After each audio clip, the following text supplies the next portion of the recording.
Okay, everybody, we are here with Aaron Fradkin and Misha Reeves, and they have a little film called VAL that's going to be coming to select theaters on October 1st and on demand October 5th, Blu-ray on November 2nd to go see it in the theaters. Uh, Aaron, Misha, how are you guys? So good. How are you? You know what? I'm caffeinated, so I'm good. I'm fine. Woo!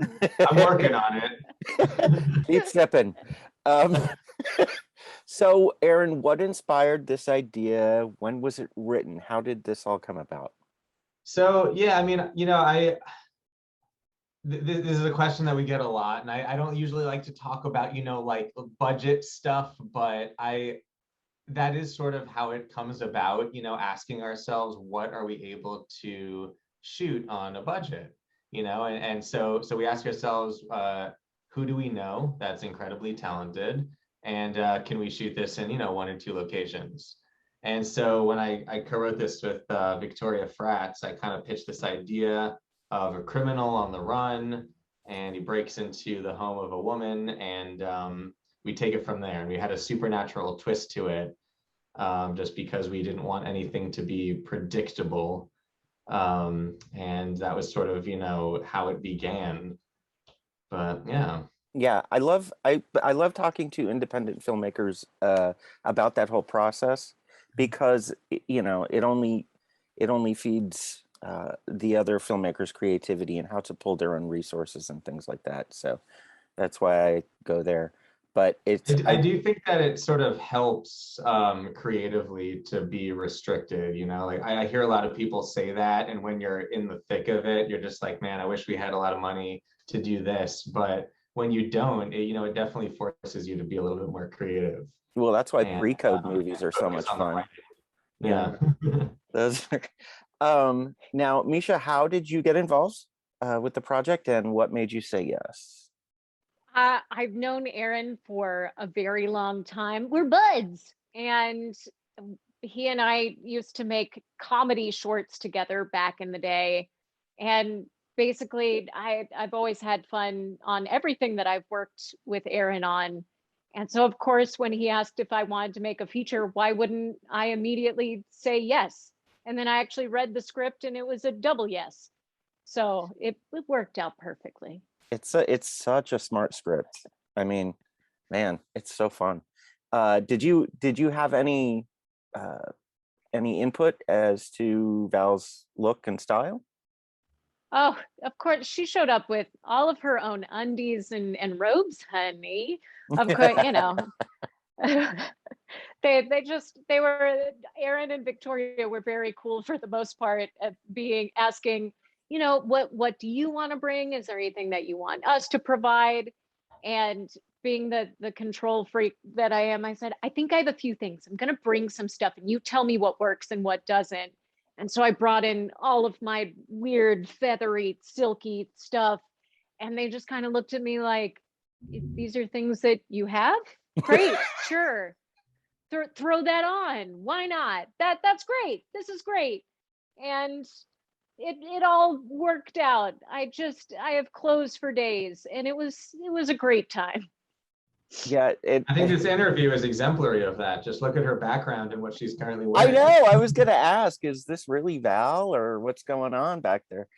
But There's a little bit of Val in me. What can I say? she definitely she has some inspirations that I was catching, but she's very Veronica Lake, you know. She has all those things. But were there any other things? And this is actually for the both of you, Aaron, when writing, and Misha, when you were playing the part. I mean, what icons were you playing with and pulling from? Oh, So definitely Gloria Swanson, a Mae West, Marilyn Monroe, your big sassy over the top ladies. Got to have those silver screen broads. Got to have them. Absolutely. stylistically, I mean, I'm a huge fan of Sam Raimi, the Evil Dead movies. We kind of wanted, a little bit of Tim Burton in there. Mm-hmm. Those are definitely the inspirations.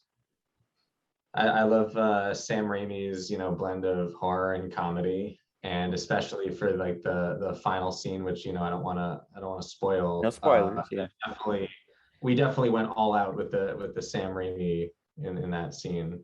Yeah. I was that was the lighting in particular towards the end got very Tim Burton, very Sam Raimi, and I was like, oh, now we're going off the rails. Well, Um, my DP and I actually would have this, code language where he would ask me at the beginning of each day or each setup, are we in Beetlejuice mode right now, or are we in? And I would say this is Beetlejuice mode, and I think you know what that means.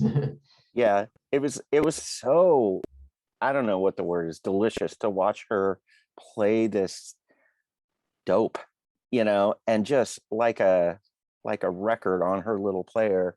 Um, and what were some of the other uh little touches? Because there were, she had her vinyl, it was the classical music.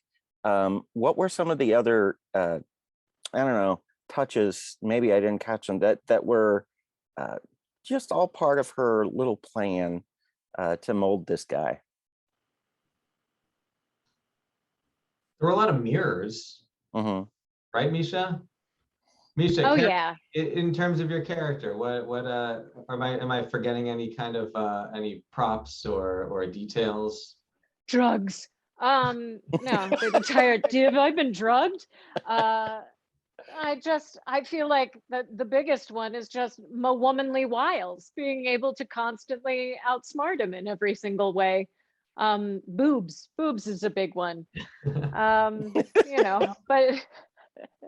But yeah, I like the way that obviously we a little on the nose, but of course love it. The entire Apple, the original sin imagery there, and everything from pretty much everything she touches was just a device in some sort of way. But boobs was a big one in Boobs. getting him to do what I wanted. I would also say the red lipstick. That's Oh, another, you yeah. know, that was it, I swear, like the whole movie, I kept feeling like I was watching Bugs Bunny mess with, Yes. mess with like uh, Elmer Fudd or With something. Elmer Fudd? Yeah. Yeah. Oh, sure. I'm just gonna play this guy. Okay. You know. Um, but what's fun about this movie too is it does have its roots in some pretty deep existential questions. So, I mean, for the both of you guys, what is better? The freedom to choose your path or the decision to give it up and just be resigned to whatever? Oh, there are days when I want to resign because I'm tired.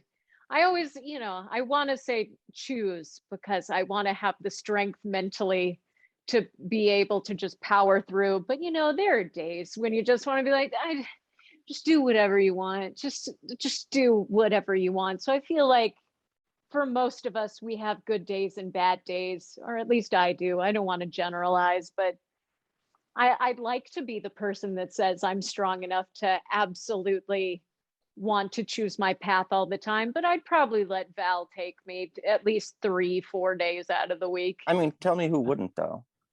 All right. Thank you. So, you know. Aaron, what about you? I find comfort in both, and I sort of abide to both, outlooks on life, depending on the situation. Sometimes I like to know that I don't have any control and that it doesn't really matter what I do. This is going to happen. And sometimes, I'm like, you know what? I actually do have a choice here, and it gives me confidence, to take a step in a different direction. But yeah, I think there's a yin yang to life. Not to get too deep, Ooh. there is a balance, and I think you need both to live a happy life, I suppose. Yeah, That well, was we beautiful. we did go over the virtues of being limited on budget. So, Right. Yeah. so No, I no. think it's In that regard, that was fate. We did not have a choice. No. sure. Well, And I just had to completely give into that. So yeah. Yes. see, so as you said, yin yang. So I guess my final question, really the most important one, is Val a fan of black licorice? Okay, thank you. No, Thank you. Okay. absolutely not. Trash. What a trash candy. Oh, get rid of it. Okay, thank you. I know, Could you I might as well just take the fennel and just put it right in your mouth. That's pretty much what it okay. Candy corn? Could I ask about that? No? Fine. It's not my favorite, but I'll eat it over like circus peanuts or something. I mean, yeah, given the choice Sure. of poisons. All right. Well, Sure. okay. Thank you. Okay. Well, listen, the movie was so much fun. And I loved your performance, Misha. It was just fun to watch. And Aaron, this was a really clever script, lots of fun, and I loved seeing a woman in charge and just Me too. tearing this guy up. So anyway, thank you again for a great movie and a lovely interview. And I wish you the best of luck. Thank Thank you. you. All right, you guys, take care.